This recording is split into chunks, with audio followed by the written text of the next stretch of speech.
Pag-usapan pa natin ang epekto ng Bagyong Christine kasama si Mobile Journal Francis Orsio.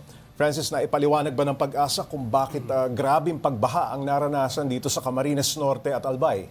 Yes, Pops J. Kung titignan kasi natin, Pops J, sa satellite imagery, makikita natin kahit malayo yung sentro mismo nitong mata or yung mata ng Bagyong Christine sa kalupaan, pero yung makikita natin yung rain bands o yung mga ulap na nakarugtong na pumapaikot doon sa mismong sentro ng bagyo. Yun yung nandoon mismo, kumbaga saturated siya mismo doon sa Bicol region. At yung rain bands na yun yung nagdadala mismo ng malalakas na ulan. Yung buong norte parang halos di mo na makita yung Luzon no? Yes, Pops J. No? And yung mga rain bands nga na yun, or yung mga nakapalibot na ulap doon sa paligid ng bagyo, may dalang heavy or intense to torrential rains or more than 200 millimeters talaga ng ulan. Kaya nakita natin yung mabilisang pagtaas ng tubig baha doon sa Bicol region. Actually, ito nga, Pops J, nakuha ko lang din na data from the Meteorological Division ng Pag-asa na sinabi dito, although wala pang confirmation, pero may mga meteorologists na nagsabi na more than 500 millimeters na yung nabuhos na ulan dito sa may bahagi ng Camarines Sur, or kung ikukumpara daw yan sa Bagyong Ondoy, mas marami na yung ibinuhos na ulan nitong Bagyong Christine. Halos kasintaas na nung bahay yung mismong pagbaha, no?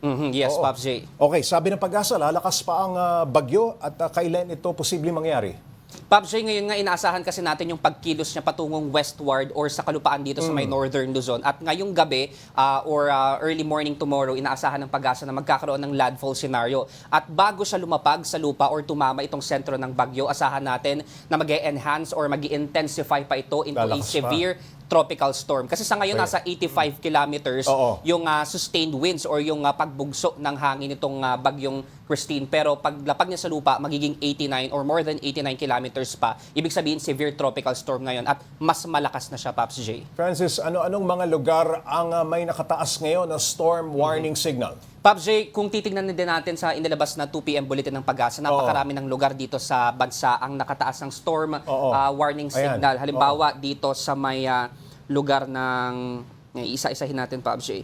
Signal number 2 dito sa may Ilocos Norte, Ilocos Sur, La Union, Pangasinan, Apayao, Abra, Kalinga, Mountain Province, Ifugao, Benguet, Cagayan, kabilang na ang Babuyan Islands. At kasama rin dito, Pops J, sa signal number 2 ang Isabela, Quirino, Nueva Vizcaya, Aurora, Bulacan, Tarlac, Pampanga, Zambales.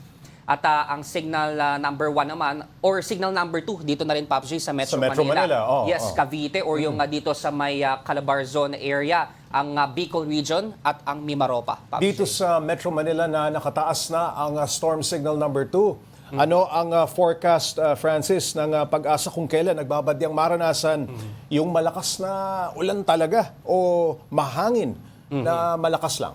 Yes, Pops J. Kasi kaninang umaga, Pops J, inilabas ng Pag-asa or itinaas nila ang Metro Manila sa signal number 2. At kapag sinabi kasi natin signal number 2, meron pa tayong 24 hours na lead time. Kumbaga, hindi pa natin agad-agad mararanasan or may experience yung actual na impact ng bagyo dahil meron pa tayong 24 hours para makapag-prepare. So, within the next 24 hours, dahil nasa signal number 2 tayo, asahan natin yung talagang epekto ng malalakas na buhos ng ulan at hangin dahil dito sa bagyo. And considering na rin, Pops J, na inaasahan nga natin tonight yung pag-landfall nito dito sa may Luzon landmass. Okay, Francis, pagka-landfall sa Isabela, ano pang mga lugar ang posibleng daanan ng bagyo at kailan ito lalabas ng PAR?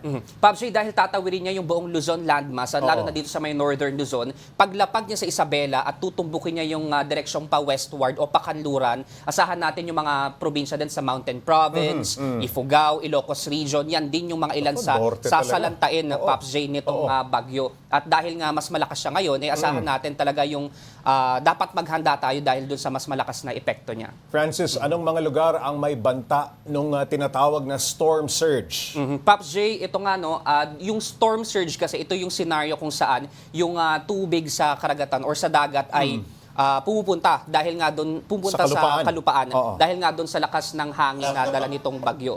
So ito, Pops J, itong Ilocos Norte, Ilocos Sur, or itong Ilocos Region ay ilan sa mga makakaranas ng storm surge at syempre yung nasa eastern portion din ng Luzon, particularly sa may Isabela, Cagayan, Aurora, yung mga lugar na yun dahil yun yung kumbaga susundan na direksyon ng bagyo. Alright, maraming salamat, Mobile Journal Francis Orsio.